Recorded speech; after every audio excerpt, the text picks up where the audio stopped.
자, 그런데 여당의 비대위원이 구성의 모습을 드러냈습니다. 그런데 이게 친윤일색이라는 비판도 나오고 있습니다.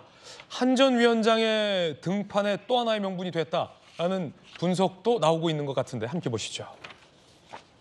도로 친윤 전면 배치, 엄태영, 유상범, 전주의 김용태, 정점식, 성일종, 박성민 최고님. 지금 다 친윤이다, 도로 친윤, 뭐 이런 비판적 여론도 있던데 어떻게 보십니까?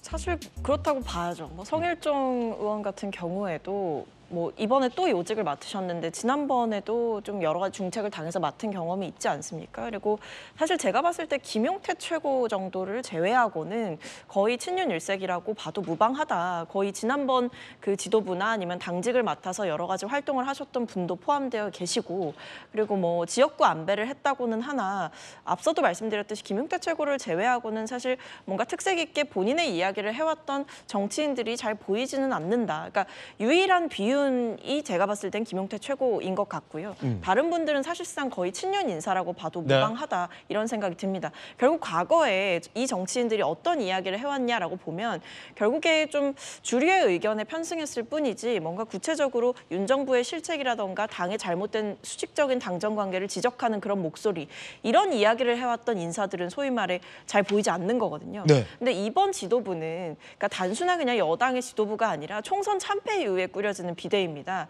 그렇다고 한다면 저 같으면 좀 더 파격적인 인선을 했을 것 같아요. 대통령이나 정부를 향해서 쓴소리를 해왔던 인물, 아니면 당의 주류와 좀 척을 졌던 인물, 이런 인물들을 사실은 등판시켜야 이게 당이 좀 변하려고 하는구나, 이런 기대감을 불러 넣어줄 수가 있는데, 사실 이번 인선을 보면 그렇게 큰 기대감이 들지도 않고 그렇게 큰 파격도 별로 없는 것 같다, 이런 생각입니다. 이게 오히려 한 전 위원장의 등판을 좀 더 뭐랄까 할까요? 한 전 위원장 등판에 명분이 된다, 뭐 이런 분석도 있더라고요, 김영주 의원님.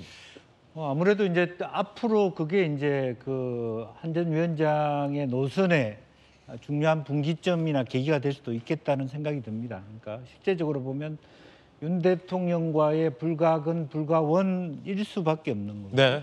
또 이준현 기자회견에 대통령께서 말씀하신 주 내용의 골자가 그런 분, 훌륭한 정치인이 될 것이다.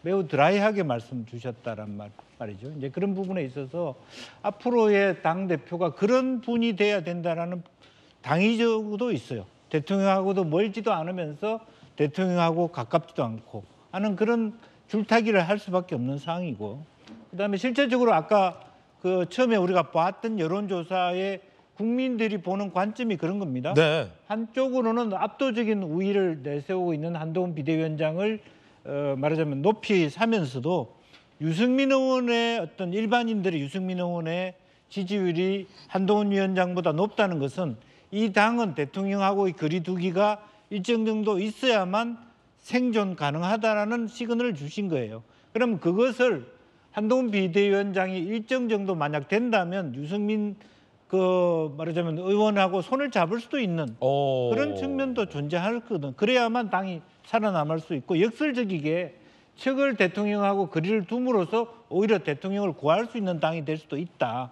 그게 굉장히 메비우스의 띠 같은 앞으로의 정국이다. 저는 그렇게 봅니다. 매우 흥미로운 분석. 대통령과 일정 정도 거리를 두는 게 역설적으로 대통령을 구할 수 있는 길이다라는 분석도 흥미롭게 들었습니다. 첫 번째 이야기였습니다.